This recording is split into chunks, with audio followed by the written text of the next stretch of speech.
c'est le coup d'envoi aujourd'hui de l'organisation sur tout le territoire des débats participatifs. C'est aujourd'hui qu'il faut les lancer.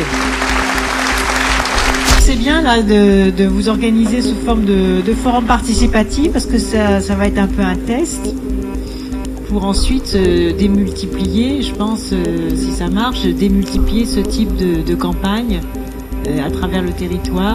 Parce que cette phase des débats, qui est parfois critiquée, moquée, avec une certaine condescendance, voire avec un certain mépris, elle est pour moi une condition essentielle de vous engager dans cette démarche en m'appuyant sur vous et sur tous ceux qui ne sont pas là, mais que vous représentez, sur ces 100 000 personnes qui sont venues et bien plus nombreuses dans les différents débats sur les territoires. Et je crois que c'est cette force-là qui va continuer. Elle ne s'arrêtera pas le 11 février, bien évidemment. Elle va continuer parce que c'est aussi la promesse de gouverner autrement. L'élection présidentielle est le moment clé où se refonde le pacte républicain et où l'on va décider de l'avenir d'au moins 2 générations compte tenu de la lourdeur des défis à relever. Et c'est pourquoi j'ai voulu prendre le temps de vous écouter. J'ai attendu vos appels, vos craintes, vos révoltes, mais aussi vos attentes, vos désirs et vos espérances.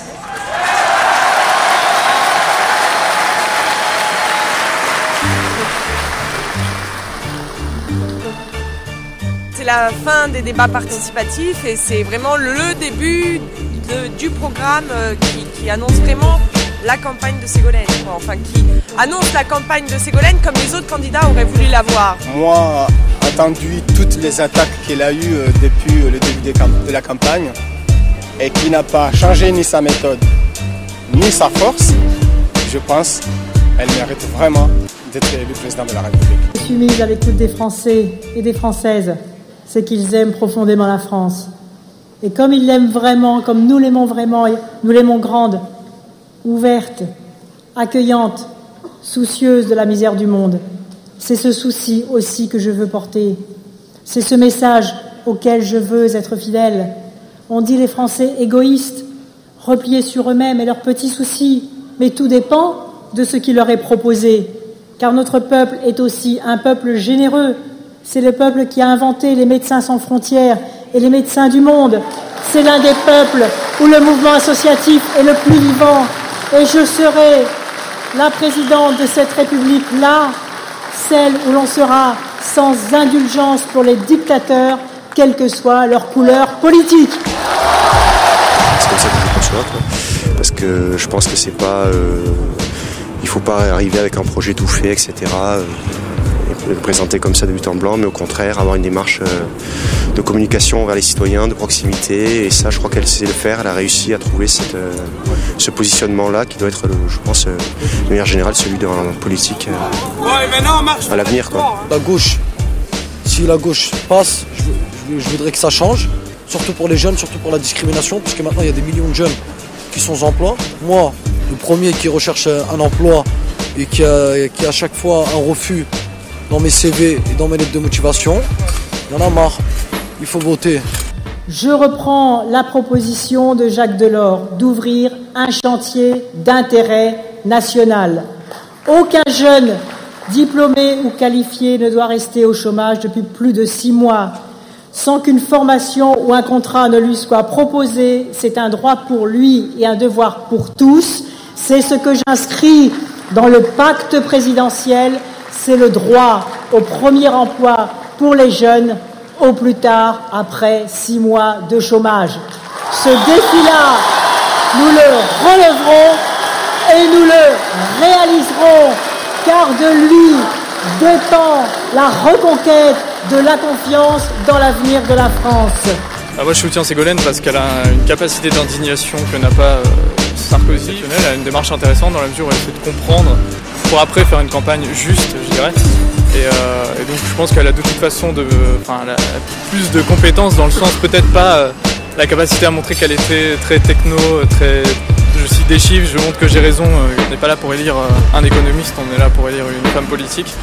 Et je pense que ce serait c'est justement sa capacité d'indignation qui est peut-être sa caractéristique la plus forte.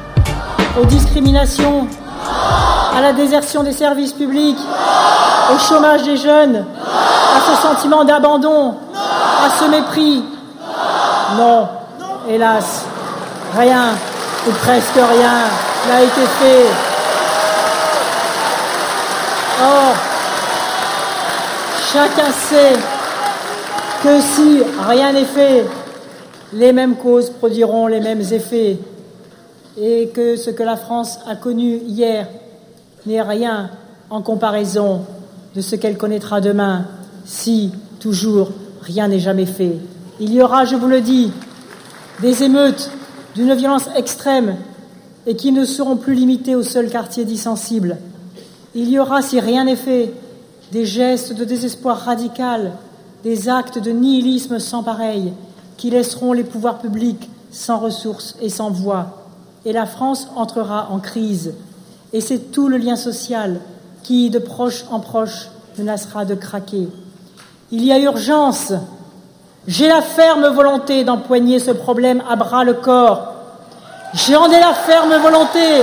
Je l'ai là, chevillé au corps, parce que je sais, au fond de moi, en tant que mère, que je veux pour tous les enfants qui naissent et qui grandissent en France ce que j'ai voulu pour mes propres enfants. Et je veux que tous les responsables politiques soient aussi comme cela.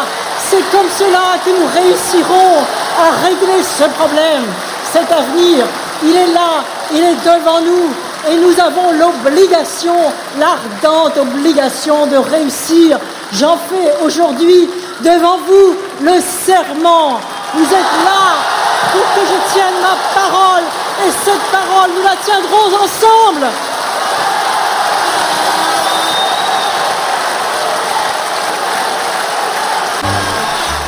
Alors, quel est l'adjectif qu'on a tous employé? Remarquable. C'est plus qu'un nouveau départ dans sa campagne. Moi, je pense qu'elle va être difficile à arrêter maintenant, à juste titre. Et de toute façon, je crois que notre pays n'a pas le choix. Il y a plus qu'un devoir de victoire. On a, disons, qu'une solution, parce que qu'est-ce que nous propose de l'autre côté? Après, c'est Sarkozy ou Le Pen. Alors c'est la peste ou le choléra. Il n'y a qu'une seule alternative, il faut que la gauche gagne. Et Ségolène est une chance pour la gauche. C'est plus que Ségolène en tant que femme. C'est une héroïne nationale. Elle est appelée à libérer effectivement l'énergie qui se trouve en bas, de la France en bas. Elle veut ramener la France en bas, en haut. Et c'est ça que c'est l'ordre juste Ségolène. Et que la France plus juste soit aussi une France plus forte, celle du progrès pour tous et du respect pour chacun, celle de l'ordre juste. Vive la République et vive la France!